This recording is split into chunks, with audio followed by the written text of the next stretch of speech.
This story happened to a close friend of mine in Dadar, Mumbai, and to this day, no one believes him. It's one of those things you dismiss as a bad dream, but the chilling details just don't fade away. It all started on a late, rainy night.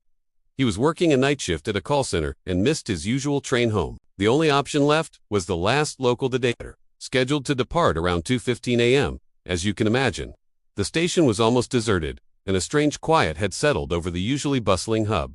When the train finally arrived, the compartment he boarded was eerily empty.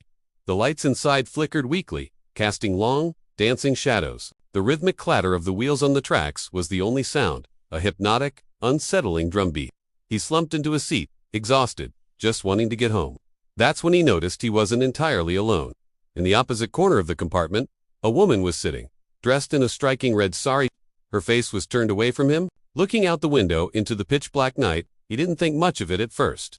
But as the train passed through Matunga, then Sion, he realized she hadn't moved a muscle. Not an inch. Her posture was rigid, her gaze fixed on the darkness outside.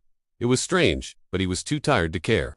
He just wanted to reach Dadar. When the train finally screeched to a halt at Dadar station, he grabbed his bag and got up. As he walked towards the door, he glanced back. The woman in the red sari was still there, sitting exactly as before, motionless, staring out the window, even though the train was now stationary at the platform.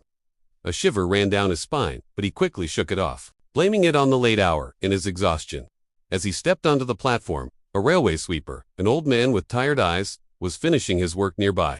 The man saw my friend and walked over, his voice a low, raspy whisper. "You saw her too, didn't you?" My friend was confused. "Saw? Who?" he asked, looking around the mostly empty platform. The old man's eyes widened slightly, and he leaned in closer. "The woman," he said, his voice barely audible over the distant rumble of another train. "The woman who died on this very train 5 years ago. Whatever you do, don't look back at the compartment." His heart hammered against his ribs. The old man's words were absurd, yet his sincerity was terrifying. Every instinct screamed at him to just walk away, to run and not stop.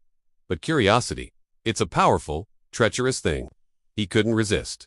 Slowly, he turned his head, and there she was. The same woman, in the red sari, now standing on the platform, just a few feet away from the train door. A slow, unnerving smile spread across her face. But that wasn't the most horrifying part. Her feet weren't touching the ground. She was floating an inch or two above the concrete platform. He froze, his blood turning to ice. Suddenly, the faint, melodic sound of anklets, a chon-chon sound, started echoing across the platform. It grew louder and louder, sounding like it was coming right towards him. But when he frantically scanned the platform, it was completely empty. The woman was gone. The sound was everywhere and nowhere at once. He didn't wait another second. He ran. He ran out of the station and didn't look back until he was safely in a taxi, his body trembling uncontrollably. He quit his night shift job the very next day.